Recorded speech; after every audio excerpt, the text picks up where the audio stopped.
Some of the most regular people have the biggest impact in your life. You know, your hairstylist, can almost be your therapist. You know what I'm saying? Like your teachers, your pastor. They ain't got no superpowers, but they can use what they know in their life and in their information that they can share to really impact your everyday life.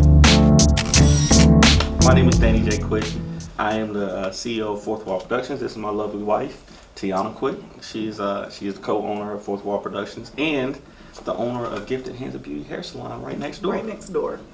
Well, I always tell people, I didn't even read comics growing up. I just didn't have access to them. I grew up in Candor, North Carolina, and Bell Acres. Candor. It's kind of hood out there. So, it was hood. So Harry Potter.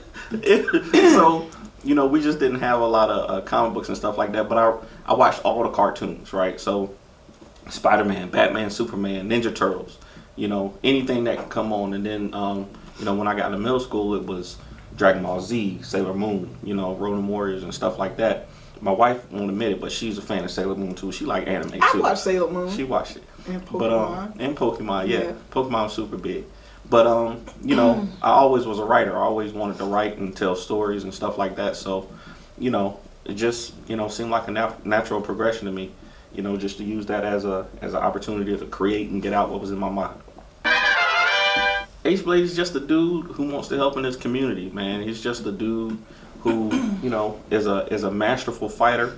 He's just using his talents to do what he believes is necessary to help in his community. In the community that he lives in Vegas City, fictional Las Vegas, it's ripe with corruption. People go there to hit it big, so they go there and risk it all, and then in our universe, sometimes that manifests in people getting superpowers and then using those powers to beat up on on people and take their money and stuff like that. So Ace Blade, even though he doesn't have any powers, he still goes out and risks, his life to help the little guy. Without giving too much. Without giving too much away. That's real. Some of my favorite superheroes, just started off as regular people. I'm not saying that he won't always not have powers, but I think we like to see a reflection of ourselves in the stories that we write. Mm-hmm. Some of the most regular people have the biggest impact in your life. Your hairstylist, can almost be your therapist. You know what I'm saying? Like your teachers, your pastor. They ain't got no superpowers, but they can use what they know in their life and in their information that they can share to really impact your everyday life. So I think it's important that people see that even though they don't have $1 billion in the bank or the ability to freeze stuff with their hands, that they can make a difference. Let's just say you woke up tomorrow. You was blessed, you know what I'm saying? You had a dream and you woke up. Any power in the world you could have. Which would y'all go with? Which would y'all go with? I know what I want. What you want? Maybe flight. Or no, you know what? Speed.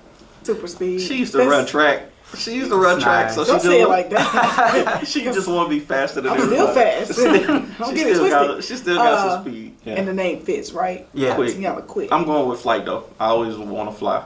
We was on the same wavelength at first, and then you broke off. I was gonna say the same thing, but no.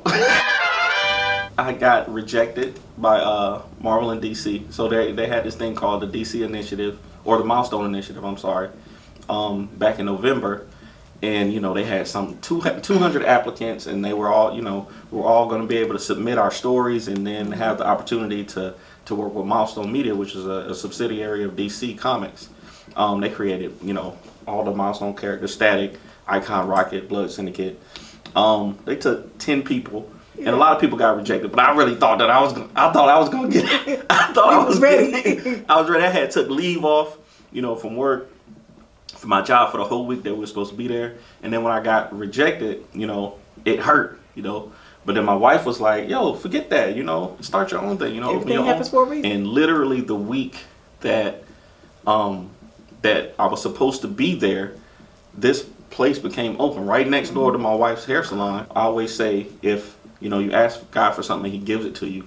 You'd be a fool not to do it. You can't wait on it. You have to jump into it. You gotta jump into it.